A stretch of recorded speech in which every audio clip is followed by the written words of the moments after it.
Assalamualaikum warahmatullahi wabarakatuh. Perkenalkan, nama saya Napoleon Ramdan Habibi.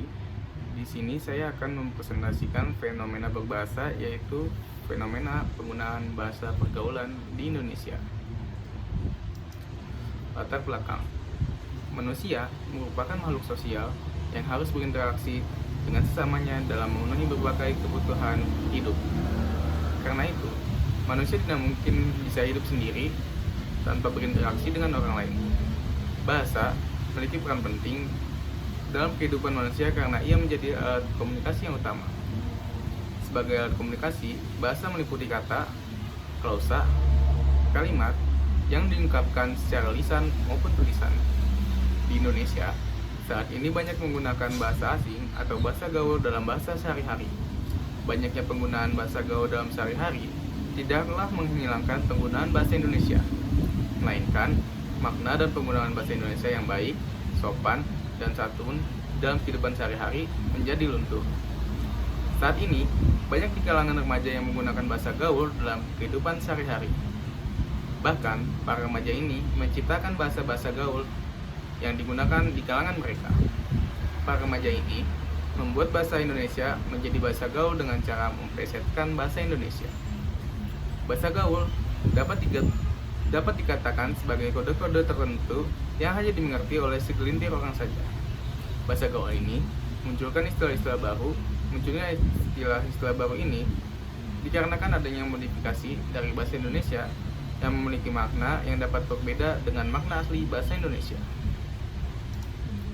Masuk ke pembahasan, bahasa gaul. Apa sih itu bahasa gaul? Bahasa gaul merupakan bahasa percakapan tidak resmi yang digunakan oleh anak-anak muda. Selain untuk mempererat hubungan, bahasa gaul merupakan bentuk jati diri dari mereka sebagai anak gaul. Semua negara punya bahasa gaul mereka masing-masing. Indonesia juga punya. Berbeda dengan negara lain, bahasa gaul di Indonesia terbilang cukup unik dengan ragam yang sangat banyak. Hal ini terjadi karena beberapa bahasa gaul tersebut menggunakan bahasa daerah yang digabung dengan bahasa Indonesia. Alhasil, jadilah bahasa gaul daerah yang cukup populer di kalangan masyarakat. Jenis-jenis bahasa gaul. Yang pertama adalah bahasa Prokem. Bahasa Prokem merupakan bahasa gaul pertama di Indonesia yang menjadi pembuka jalan bagi perkembangan berbagai jenis bahasa gaul di Indonesia. Bahasa ini populer di tahun 1970 dan pertama kali digunakan oleh para preman Jakarta untuk berkomunikasi satu sama lain secara rahasia. Tidak heran jika bahasa Prokem ini juga dikenal sebagai istilah bahasa preman. Kata yang digunakan dalam bahasa ini kebanyakan menggunakan kata dari bahasa Betawi yang diubah dan disesuaikan agar tercipta kata-kata baru yang tidak mudah dipahami oleh orang awam. Meski awalnya sebagai bahasa komunikasi antar preman, namun berkat media televisi, radio, dan film yang kala itu menggunakannya sebagai bahasa santai dan informal, bahasa Prokem akhirnya menyebar dan dikenal masyarakat. Bahkan beberapa kata Prokem yang telah digunakan sebagai kata sehari-hari jamak di Indonesia juga banyak. Beberapa kata yang berasal dari bahasa Prokem adalah lo yang berarti kamu, gue yang berarti saya, bokap yang berarti ayah atau bapak, nyokap yang berarti ibu atau mama. Bahasa gaul Debbie Sahertian. Bahasa ini diciptakan oleh seorang artis Indonesia yang cukup populer di era 1990-an yang terkenal dengan gaya centilnya di sinetron Lenong Rumpi. Bahasa gaul Debbie Sahertian biasa dikenal juga dengan bahasa gaul bences, bencong, atau banci. Mengapa disebut bahasa gaul bences atau banci?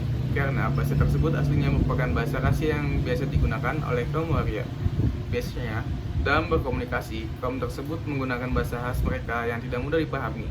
Tujuannya untuk menyampaikan satu hal, namun tidak ingin orang lain ketahui. Kata-kata yang digunakan dalam bahasa gaul ini biasanya merupakan kata-kata bahasa Indonesia yang beberapa hurufnya diganti atau dipanjangkan dengan imbuhan ang atau K di belakang katanya. Beberapa kata yang berasal dari bahasa ini adalah akika yang berarti aku, begindang yang berarti begitu, cocok yang berarti cocok. Bahasa alay.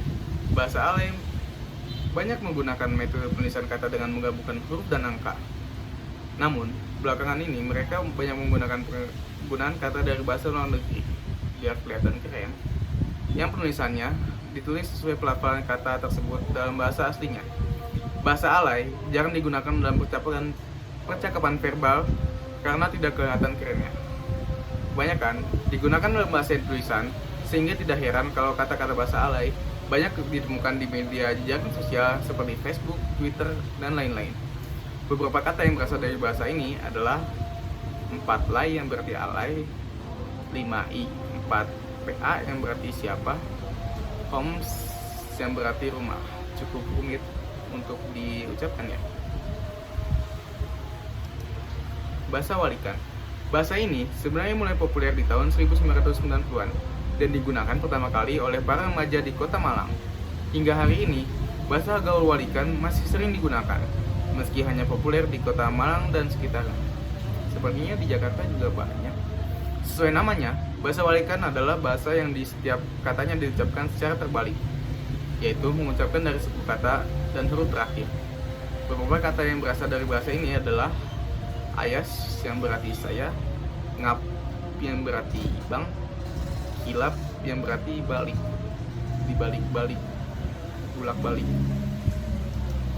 Bahasa Jaksel. Nah, bahasa Jaksel belakangan ini muncul sebagai fenomena sosial yang biasa digunakan saat ngobrol bareng teman-teman di Jakarta Selatan. Istilah-istilah Jaksel ini termasuk bahasa kebanggaan selain bahasa daerah yang melekat pada warga dan anak tongkrongan Jakarta Selatan, khususnya para Gen Z dan ABG Jaksel. Tren anak Jaksel mulai hits pada tahun 2018 dan sekarang lebih populer dengan adanya podcast Kesel aja yang membahas keresahan Gen Z, khususnya anak Jaksel. Istilah ini bisa menjadi kata-kata mendukung untuk menceritakan atau menggambarkan situasi seorang. Biasanya, saat anak Jaksel berbicara, terdapat beberapa kata bahasa Inggris yang mereka sisipkan dalam kalimat untuk tujuan tertentu, entah itu agar lebih terlihat keren, lebih mudah dipahami, lebih asik, dan lain sebagainya. Beberapa kata yang berasal dari bahasa ini adalah literally, yang berarti secara harfiah atau arti yang paling mendasar, basically, yang berarti pada dasarnya, which is yang berarti yang mana dan di mana. Bahasa ini sebenarnya tidak digunakan di Jaksel saja, karena menurut Ozar Rangkuti dari podcast Kesel aja, Jaksel itu bukan geografis tetapi lebih ke mental.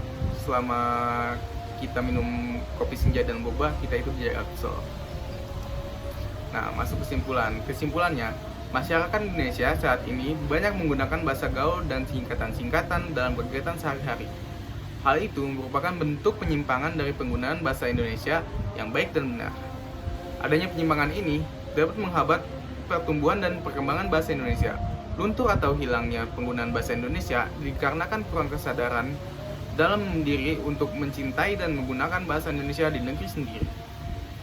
Hal ini terkadang diperparah oleh maraknya dunia artis yang menggunakan bahasa gaul di media massa dan elektronik. Kemudian sarannya adalah sebaiknya bahasa gaul digunakan sesuai tempatnya dan tidak berlebihan sebagai bahasa sehari-hari karena dapat mengganggu perkembangan bahasa Indonesia di kalangan remaja. Dan hendaknya melakukan pemahaman yang mendalam terhadap pengaruh bahasa gaul serta mulailah dari diri kita sendiri untuk membudidayakan bahasa Indonesia dan meningkatkan kembali eksistensinya di kalangan remaja. Sekian dari saya, Nafwan Ramdan Habibi. Terima kasih.